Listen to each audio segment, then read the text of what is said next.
गया तुम्हें बापू?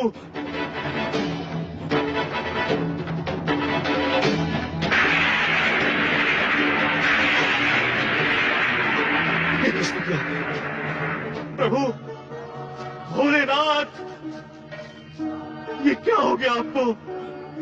किसने आहत किया आपकी आंख को? किसने किया ये क्या हो गया आपको भोलेनाथ? ये किसने किया? अब मैं क्या करूं? अब मैं क्या करूं भोलेनाथ? अब मैं क्या करूं? हे भोलेनाथ, यदि आपकी आंख को कुछ हो गया तो भक्तगण आपकी कृपा दृष्टि से हीन हो जाएंगे। ये सारे जगत में अंधकार छा जाएगा, अंधकार छा जाएगा।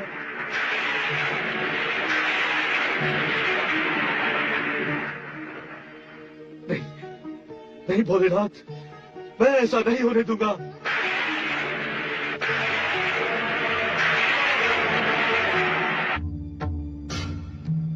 अचानक क्या हो गया भगवान? अघटित घटित हो गया है देवी। देवों के देव महादेव के लोचन से रक्तधारा बहने लगी है। ये शुभ संकेत नहीं है, अवश्य कुछ अशुभ घटित होगा। शुभ से अधिक सदा अशुभ ही होता रहता है। अब क्या होगा? देवी, ये कठोर परीक्षा का समय है। शिव भक्ति में समर्पित कोई परम भक्त इस संकट का अंत करेगा।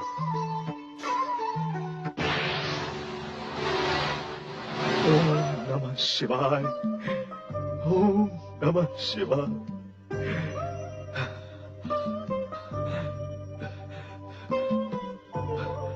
ओम नमः शिवाय, ओम नमः शिवाय, ओम नमः शिवाय, ओम नमः शिवाय, ओम नमः शिवाय, ओम नमः शिवाय,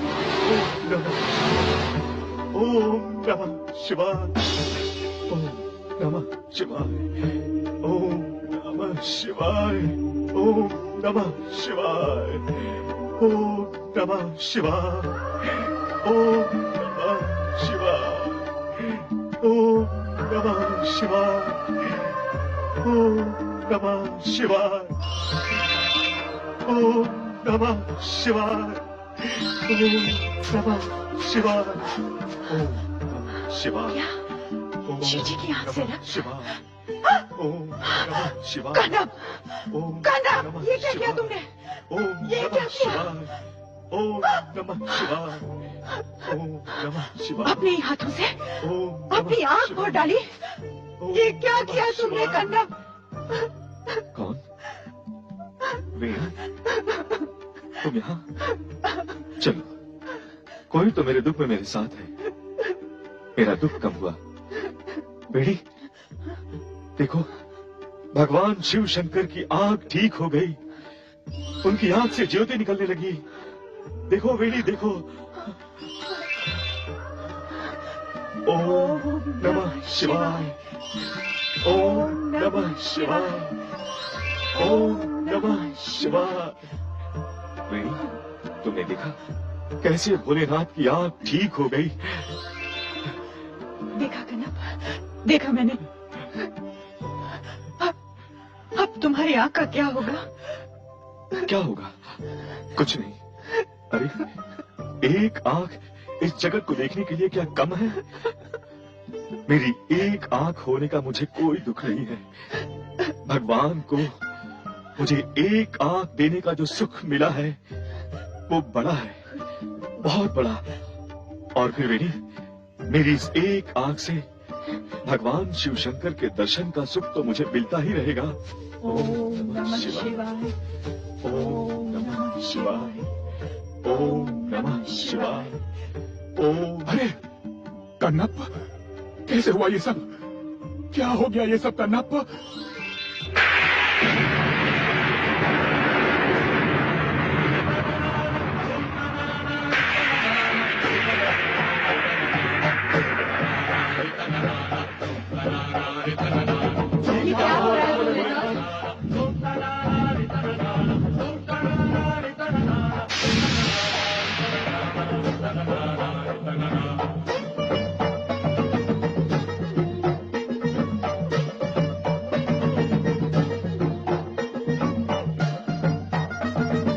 ब्रह्मदेव, अचानक ये विस्फोट की ध्वनि कहाँ से आई? ये चिंगारियाँ कैसी हैं? ये सब शिव की लीला है देवी। ये किसी परम और महान भक्त की परीक्षा का काल एवं संकेत है।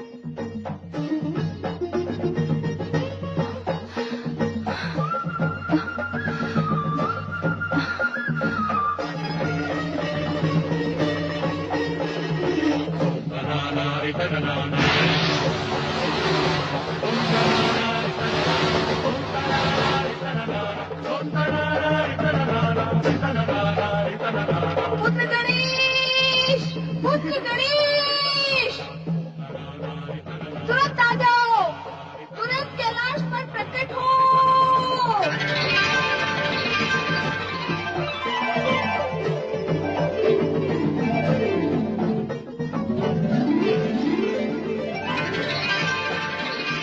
प्रणाम माता। पुत्र गणेश, तुम्हारे पिता संकट में हैं। माता, ये तो केवल शिव लीलाएं हैं।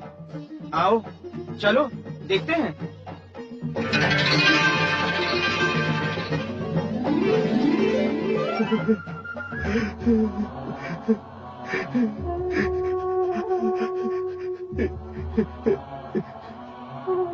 ये क्या हुआ?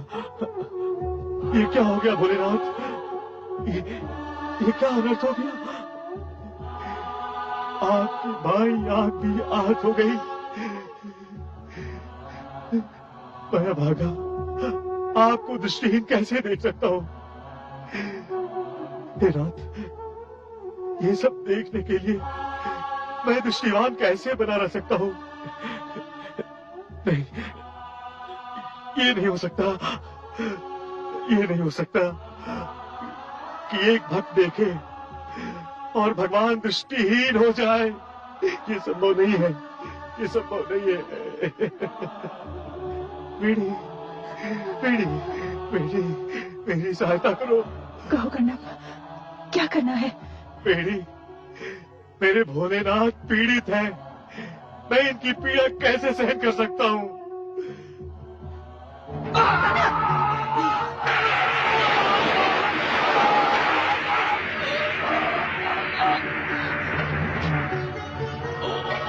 नमः शिवाय, ओम नमः शिवाय, ओम नमः शिवाय। बेड़ी, मुझे नेत्रहीन की सहायता करो बेड़ी। कन्नप, ये तुमने क्या किया? कन्नप, क्या किया? कन्नप अपने भोलेनाथ के लिए कुछ भी कर सकता है और बेड़ी कन्नप के लिए सब कुछ कर सकती है। बेड़ी, ये मेरी बाई आंख को भोलेनाथ को समर्पित करके उन्हें फिर से दृष्टिवान बना दो, बना दो। शीघ्र करो बेड़ी, शीघ्र करो। भोलेनाथ की वेदना का ये मूल कारण मैं हूँ, मैं पापी हूँ। शीघ्र करो। पार्वती परमेश्वराय नमो नमः। ओम नमः शिवाय, ओम नमः शिवाय, ओम नमः शिवाय।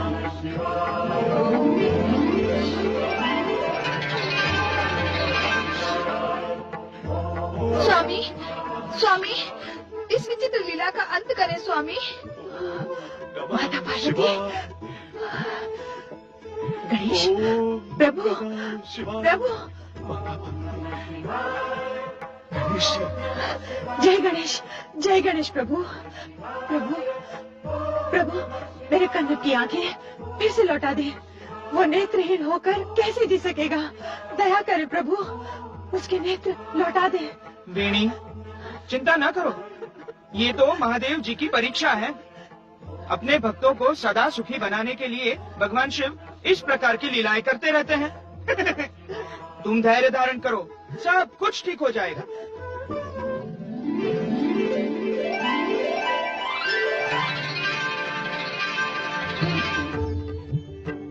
भोलेनाथ, कहाँ है?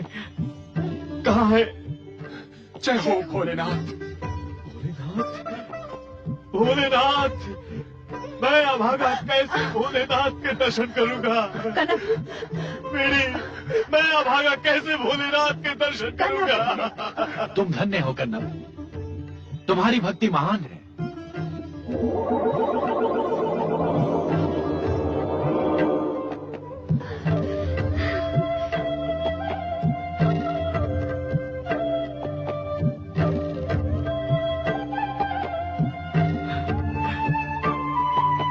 भगवान भोलेनाथ प्रणाम। माता माता पार्वती प्रणाम। जय गणेश, जय गणेश। भोलेनाथ प्रभु, भोलेनाथ प्रभु। उठो कन्नप, उठो।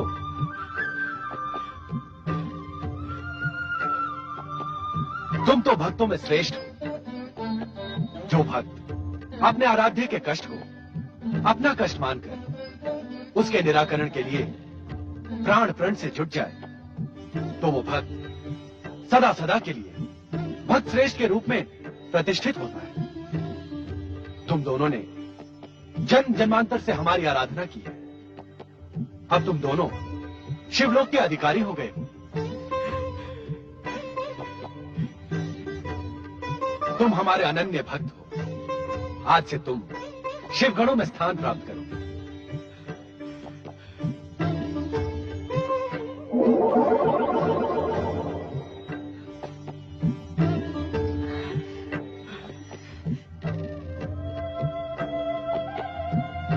धन्य हो प्रभु, धन्य हो।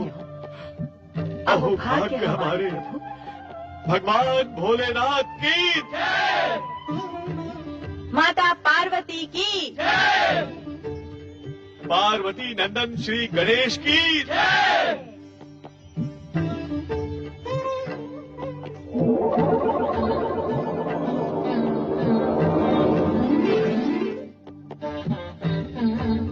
अब चलो कैलाश।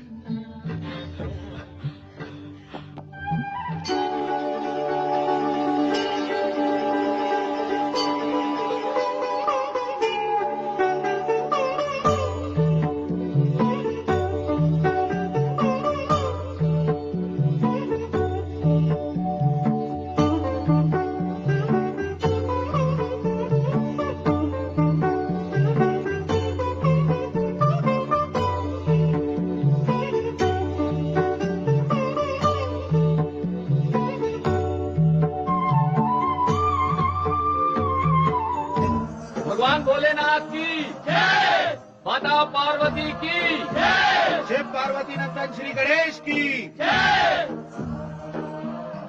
नंदी, आज्ञा करें प्रभु। आज्ञा नहीं, सूचना है। कहें देवाधिदेव महादेव।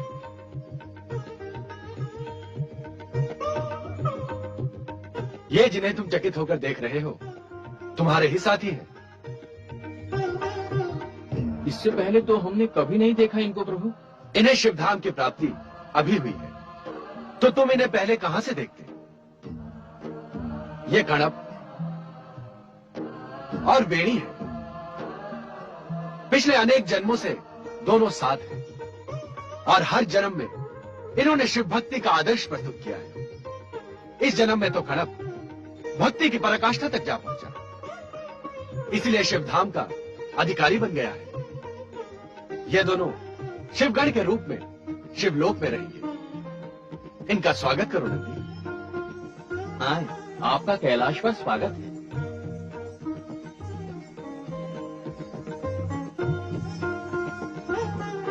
शिवगण भक्तों, ये कणप और वेणी है, हम लोगों के साथी हैं। आपने अपनी असीम शिव भक्ति से शिवधाम की प्राप्ति की है। कैलाश पर कणप और वेणी का स्वागत है। ये सब तो केवल शिव जी की कृपा है। बोलो भगवान शिव शंकर की जय। भगवान भोलेनाथ की जय। माता पार्वती की जय। गणाधिपति श्री गणेश की जय। शिव भक्त की कल्याणकारी कथा सुनकर हम धन्य हो गए प्रभु। शिव भक्त कणप, आपने अपना नाम महान शिव भक्तों में अमर कर दिया। आप दोनों शिव भक्तों को नारद का सादर प्रणाम। आप हमारे पूज्य हैं देव ऋषि, आप हमारे प्रणाम के अधिकारी हैं। नारद, इन शिव भक्तों की कथा तुमने सुनी और ये भी जाना कि भक्ति के कारण भक्त कहां तक पहुंच सकता है। हाँ भगवान, इन दोनों शिव भक्तों की कथा से ये स्पष्ट हो गया कि उच्च स्थान प्राप्ति के लिए उच्च विचार और उच्च कर्म के साथ साथ उच्च कोटि की शिव भक्ति भी अपेक्षित है। यदि तुम इस सत्य को स्वीकार करते हो तो नारद, अब ये तुम्हारा नैतिक कर्तव्य है कि तुम संपूर्ण जगत को ये संदेश दो कि सच्ची भक्ति से भक्त समस्त कष्टों का निवारण करके जन्म मरण के बंधनों से मुक्त हो जाता है। भगवान, नारद और करता भी क्या, सारा जीवन और समय प्राणियों को मुक्ति मार्ग का संदेश देने में व्यतीत हुआ है और भविष्य में भी यही क्रम चलता रहेगा। मैं तो चला आपका संदेश लेकर। नारायण नारायण। त्रिलोकीनाथ भगवान भोलेनाथ की जय, सर्वेश्वर शिव शंकर की जय। सर्वेश्वर शिव शंकर की कृपा से विनम्रता की मूर्ति कन्नप तथा वेणी को उच्च स्थान की प्राप्ति हुई। उन्हीं की इच्छा से अभिमानी का पतन भी होता है। जब अभिमानी का अभिमान उसके सिर पर चढ़कर बोलने लगता है तो उसकी गूंज अभिमानी के भविष्य को पतन की कालिमा से कलंकित कर देती है। ऐसी ही कथा है वत्स देश की राजकुमारी सुमति की, जो स्वयं को संसार के किसी भी पुरुष से श्रेष्ठ समझती है। वत्स देश का गौरव, विजय श्री से सुशोभित अद्वितीय वीरांगना युवराज सुमति की जय जय जय। पधारो युवराज सुमति। वत्स देश की राजसभा में आपका स्वागत है।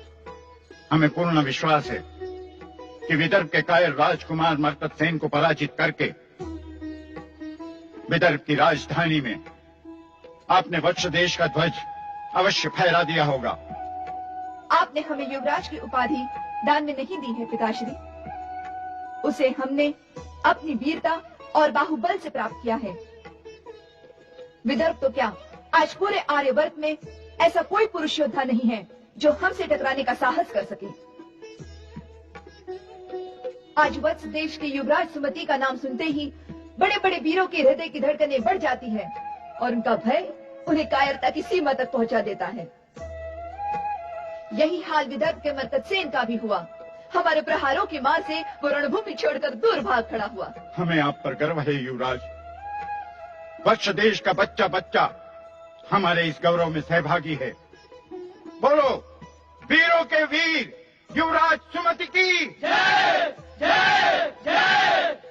सभासदों, भगवान शिव ने हमें राजकुमार प्रदान नहीं किया, इसका हमें कोई दुख नहीं है, क्योंकि युवराज सुमति ने अपने कोई पुत्र से अधिक योग्य वत्स देश का सच्चा उत्तराधिकारी सिद्ध किया है। आप सत्य कह रहे हैं महाराज। आप ये भी जानते हैं कि हमने किसी पुरुष को अपने से श्रेष्ठ कभी नहीं समझा, क्योंकि नारी यदि ठान ले तो वो पुरुष की शक्ति के अभिमान को एक क्षण में छिन्न भिन्न कर सकती है।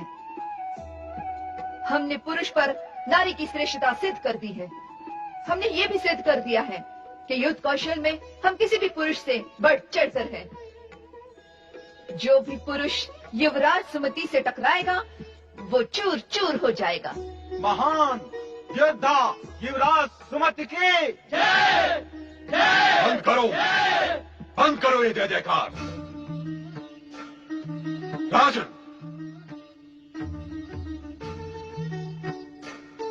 सावधान राजन, रोकिए जय जयकार। ये सत्वहीन जय जयकार राजकुमारी सुमति के पतन का कारण हो सकती है। राजन, ये जय जयकार राजकुमारी के झूठे अभिमान को बढ़ावा देगी और ये उसे पतन की ओर ले जाएगी। राजगुरु धूर्जटी, ये क्या कह रहे हैं आप? लगता है राजगुरु धूर्जटी की बुद्धि भ्रमित हो गई है। हमारे किसी शत्रु ने इन्हें हमारे विरुद्ध भड़का दिया है। छोटे मुंह बड़ी बात न कर वाचाल राजकुमारी। शिव भक्त धूर्जटी की बुद्धि का लोहा सारा देश मांगता है। अरे हमने ही तुझे कूटनीति और राजनीति के पाठ पढ़ाए हैं और तू ही हमारे अपमान पर उतर आई है। हमारी श्रेष्ठ बुद्धि को भ्रमित कहती है तू। हाँ हाँ राजगुरु धूर्जटी, आपकी बुद्धि भ्रमित ही नहीं पतित भी हो चुकी है। जो राजगुरु अपने ही राज्य के युवराज से ईर्ष्या करने लगे, उसी की राज्यसभा में उसको अपमानित करने लगे, तो समझ लेना चाहिए कि उसकी बुद्धि उसका साथ छोड़ चुकी है। अब आपकी बुद्धि ही नहीं, आपकी निष्ठा भी विश्वास के योग्य नहीं रही। आप जिसका नमक खा रहे हैं, उसी के विरुद्ध विश्वमन कर रहे हैं। सुमति, अपनी जिह्वा को वश में रख, अन्यथा परिणाम बहुत बुरा होगा। शांत हो जाइए राजगुरु, शांत हो जाइए। पुत्री, तुम संयम से काम लो। राजगुरु के विरुद्ध कुछ बोलना ठीक नहीं है। संयम तो इन्होंने तोड़ा है पिताश्री। आश्चर्य है, आप अपने युवराज का यह घोर अपमान सहन कैसे कर रहे हैं? मैं आपके स्थान पर होती तो अब तक धूर्जटी या तो बंदी बना दिए गए होते, या फिर इनका शीश धड़ से अलग होकर राज्यसभा में लुढ़कता दिखाई देता। तेरे खड़क से भयभीत होने वाले हम नहीं है सुमति। हमें अपने प्राणों से अधिक नीति, न्याय और सम्मान प्रिय है। तुझे अपनी झूठी वीरता को कलंकित करने की इतनी ही इच्छा है तो उठा अपना खड़क और कर दे हमारा शीश धड़ से अलग। हम भी तेरे पतन की पराकाष्ठा देखना चाहते हैं। मेरे क्रोध को और ना भड़काओ धूर्जटी, इसी समय निकल जाओ यहाँ से। तूने अपने राजगुरु का अपमान करके हमें वत्स देश के राजगुरु पद को त्यागने पर विवश किया है सुमति। हम इसी समय महाराज भद्रसेन द्वारा प्रदत्त राजगुरु के पद को त्यागते हैं और आज के बाद हम इस राज्यसभा में झांकने भी नहीं आएंगे। महाराज भद्रसेन, सुमति को सिर पर चढ़ाकर आपने अपने सर्वनाश को निमंत्रित किया है। अपने जाने से पूर्व हम आपको सावधान करना अपना पावन कर्तव्य समझते हैं। पुरुष की वेशभूषा धारण करने मात्र से कोई स्त्री पुरुष नहीं बन जाती। जो स्त्री स्त्रियोचित लज्जा और मर्यादा का त्याग कर दे, वो अपने पिता और पति दोनों के कुल को कलंकित करती है। अपनी समझ जा सुमति और अपनी नारी की मर्यादा में वापस आ जा। अपने सुमति नाम को सत्य कर दिखा तू। बस बस, बहुत हो गया। पिताश्री, धूर्जटी से कहिए हमारी आंखों से ओझल हो जाए, अन्यथा इनकी हत्या का पाप आपके सिर लगेगा। अब तेरा सर्वनाश निश्चित है धूर्त राजकुमारी। हम जा रहे हैं सदा सदा के लिए इस राज्यसभा को त्याग कर।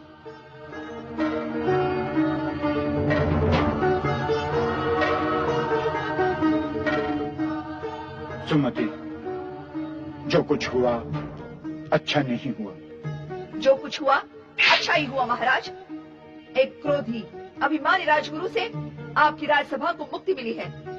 ये तो धूर्जटी का सौभाग्य है कि वो यहाँ से जीवित लौट गया।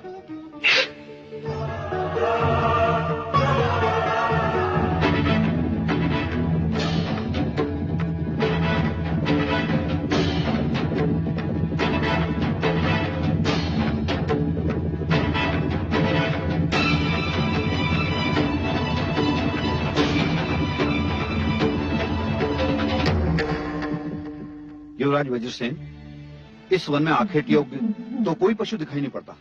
हम भी यही सोच रहे हैं वरुण। आज एक भी आखेट हाथ नहीं आया। हमारा कितना समय वन में भटकने में ही नष्ट हो गया।